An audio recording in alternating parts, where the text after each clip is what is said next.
There is a screen in front of you. The screen has pixels on it, and each pixel lights up in such a way as to make an image when paired with the others.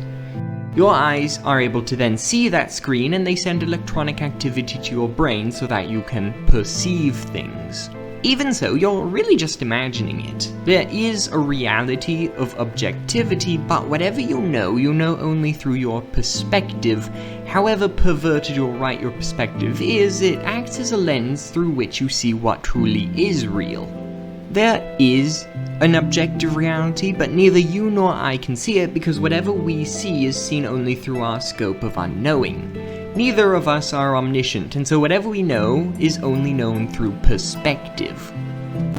That perspective is what you call reality, but both of us know that everyone's reality then differs even slightly from person to person, and thus one of ours is not the reality of truth. Either I am wrong in my perception of reality, or you are. The third option is that both of us are incorrect, and fairly this is often the case. Because neither you nor I know the true reality, and our perception of it is warped through our views, beliefs, and experiences, as well as previously known understandings, which are in and of themselves based off of warped knowing, we find ourselves questioning the very understanding of our lives. If I gave you an excerpt of a book that I've just read and asked you to imagine one of the scenes that the author described, your imagination would create a fully different reality from mine, and so will the next person's and the one after that. Since we can't be sure, we dream, and each dream is different from one person to the next. Even our own lives are dreams if we assume what I've said is all correct. Our lives and the perceptions we have of them are based off of assumptions about reality, and therefore our reality must be a dream. Even something as basic as human speech has us question the nature of a person's attitude and mannerisms. Is he speaking with disrespect, or is he being quite polite? But that is all up to our discretion, and that makes our true reality be unknowable. That makes our realities be dreams. Like life, this video is a dream. You're still watching the same screen as when you started your viewing, but now you see the screen differently. Maybe you think I'm speaking with pomposity, or maybe you think I'm being sarcastic or rude. Either way, those are your assumptions, and they are subjective. I have, in writing this, created an objective truth. That is what I intend you to understand when viewing this, but you may have a slightly different interpretation of these same words than I do, and therefore you've strayed from my truly objective intent and created a dream narrative. Maybe you've seen my videos before and can assume you know what I mean, but you can't be absolutely sure that you're interpreting what I'm saying properly, and you have no real way of knowing if your guesses about this video are correct as opposed to those by any other person. The same is true for the entirety of the universe. There is nothing which can be known for sure unless we know the unknowable and objective intent behind that which has been created.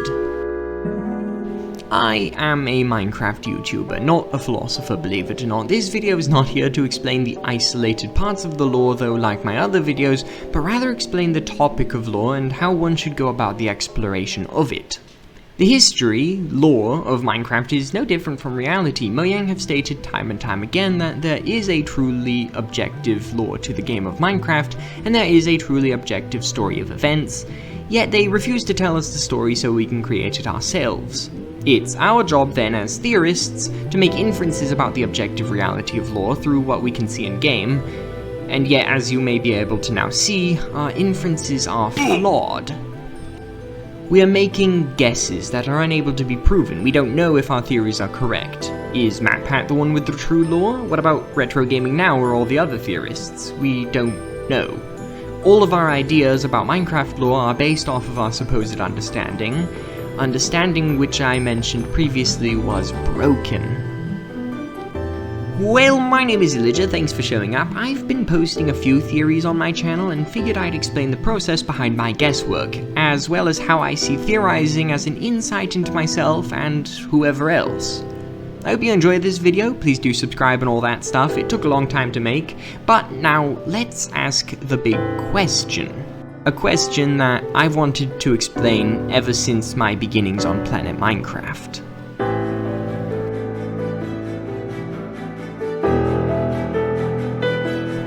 A few weeks ago, Xatrix, another theorist, made a community post asking if anyone wanted to collaborate with him, and I decided to DM him on Discord and ask about that.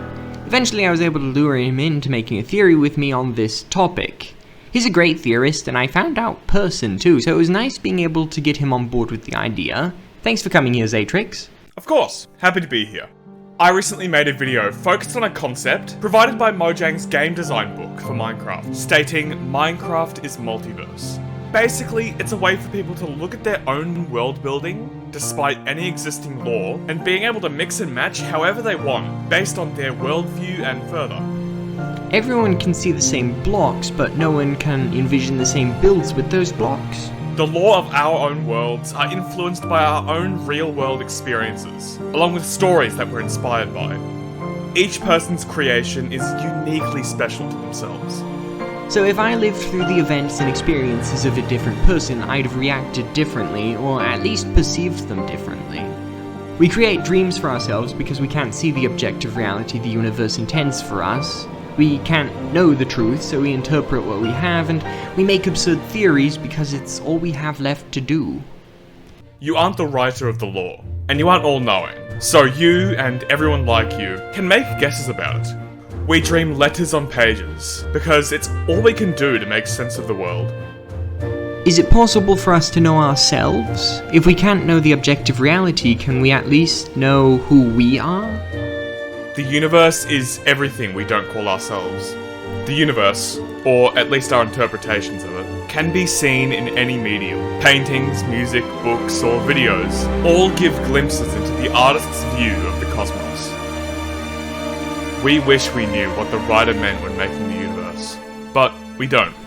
Do we wish we knew? What if the beauty of the world is that there is no true objectivity? What if we all just live for the sake of it? What if life is a dream and a story? We could be playing our perfect roles for our dreams. We want to live our dreams, but maybe life is the dream. There isn't a simple answer. We dream of the world, and the screen that the game is played on, the same way we do every other game. But what about life? We wish we knew what it all meant. But perhaps it's gorgeous for the same reason the game is. We see an oak tree and envision a house, where others might see a massive ship.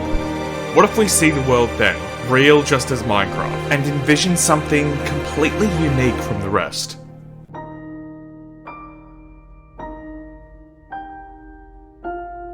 Mojang have always been quite quiet on the topic of lore. They've shown us during events like Minecraft Live that there is a true story, but have promised us secrecy for whatever reason or another, likely to keep players theorizing and crafting speculations the same way players mine wood and build houses. It promotes creativity, and that's for what Minecraft stands. The point of theorizing is to make educated guesses on what we've been given. Minecraft features such as archaeology or structures like the ocean ruins, or even entire spin-off games like Legends, are all too often left but forgotten.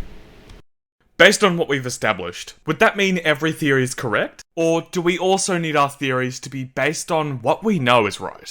We don't know a lot about the lore. Certain novels are canon and others aren't, and Minecraft Legends can seem like a huge mess of partial canonicity. But perhaps a good theory that ties intentions and pre-existing established pieces of world building can make a bit more sense of things. There is a difference between a theory based on what is likely part of the objective plan Mojang had when designing the lore, and a theory built around some obscure detail that's more of an Easter egg than anything else. A theory can still be plausible, just as much as a different theory can be nonsense. There is a bar that we can judge things by. It's just that the bar is difficult to see, and sometimes people see it sitting in slightly different places, which is the perfect way to have lore in my opinion. Wither and I believe our theories are right, but if something changes, it's not going to rock our worldview to concede on details or points, as we've done in the past. But if something appeals more to you, what's the harm in it? That's why there's so much debate on the details, I'd guess, compared to the overarching story. Everyone agrees that the undead were a massive issue, and the Illager's use of soul magic is pretty undisputed. It's those pesky details that everyone questions, like what exactly caused the witches to exist, or heck, if Herobrine himself is canon. There is definitely some stuff everyone will agree to. Mainly the grounded stuff in the base game and dungeons. If Dungeon's stories and details were more widely known in comparison to the wider Minecraft community, it would definitely be nicer to see more eyes on characters like the Nameless One, to see how that would affect their views of the wider Minecraft lore. Yes, we all saw the Fallen Heroes video. Oh, nice!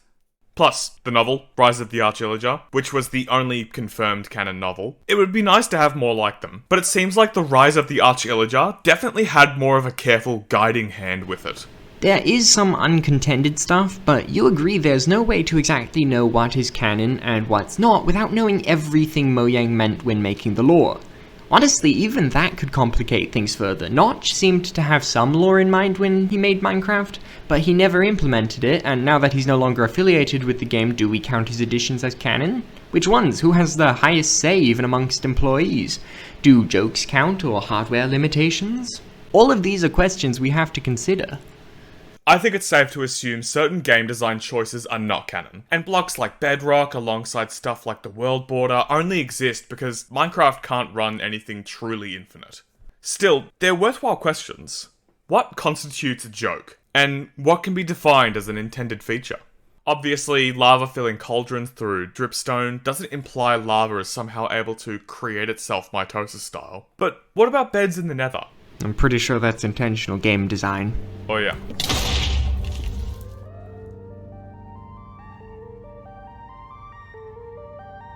Everyone makes theories differently, and everyone's theories are technically valid, but they are best when they take into account more of what's canon than what is not. The lore of Minecraft is seen how we want to see it, and those who speak of the lore speak of themselves. Their thoughts and interpretations of the universe are insights into their mind. We can feel what people feel by hearing how they feel. We want to live our dreams, but the game is the dream, and the game is whatever we see on the screen, where the screen is something more that we cannot perceive because we have not yet reached that place. We will all end the short dream of the game, afterwards going to play the long dream of our perceived lives, seeing it however we choose to see based off of previous sights and viewings. Not everything is a choice, and the choice to make everything good leads to mediocrity, but eternity is a decision, and the places it leads are those of gorgeousness. Eternity is waiting after the long dream, so go for it. There's nothing better to do with the absurdity of forever. One quote, often thought to have come from Mark Twain, tells us to throw off the boneliness and to sail away from the safe harbor, to catch the trade winds in your sails, to explore, dream, and discover. And what else are you going to do? Feel things, love anyone, hate everything, or smile because you cry because at least you can feel your own tears. The world is wild, so enjoy the ride. Minecraft lore is something we can't fully know, so we enjoy our guesses. I like my theories. You might like MatPats, or even some that you've made yourself. The sum of this video is not to tell you theorizing is useless. Rather, that it's subjective and fluid in its state. Minecraft lore is a short dream, and some of us have dreamt well, while others haven't. That doesn't matter though, because the dreams are our own. The universe is whatever we aren't, but we are the dream, and we are the world because of it. And while we are not the universe, at least we can rest, knowing that the universe knows us and loves us. Thank you for watching this video, and a special thanks to Xatrix for coming on too. I've been watching him for a couple of years, and I must admit my love for his theories. I know most of my viewers do come from him, but in case you've never heard of him before, I highly recommend that you watch at least a few of his videos and see if you like him too. This theory was especially fun to make, believe it or not. I've never done anything based around Minecraft's end poem, nor has Xatrix, and while this video isn't perfectly that, it does get close, and it'll have to do at least for now. Tell me what you thought of this video, please. If you enjoyed its dance around certain topics or not, but if you made it this far in, I'm pretty sure I know the answer already. I recently reached 100 subs, and I'm super grateful for that. I never thought I'd get this far so quickly, so thank you for your comments, thank you for your likes, views, and everything else. Make sure to keep on doing all the same things you're doing, because you can't do it wrong. Keep on theorizing, keep on guessing, and always remember to keep on luring. I'll see you next time. Bye. Happy to have been here. I enjoy covering a lot of these more abstract concepts, as I have before, so I'm glad to add on to it a bit more alongside this video. Thanks for watching, keep going with your own theories. See what's most plausible to you, and do your best to be good to those that do the same. If you can make a conversation about a topic, the better a collective can come to the conclusion. I'm gonna do the Mount Hathaway thing now. Lord! Alright, thank you for having me on, Illager. See you, everyone.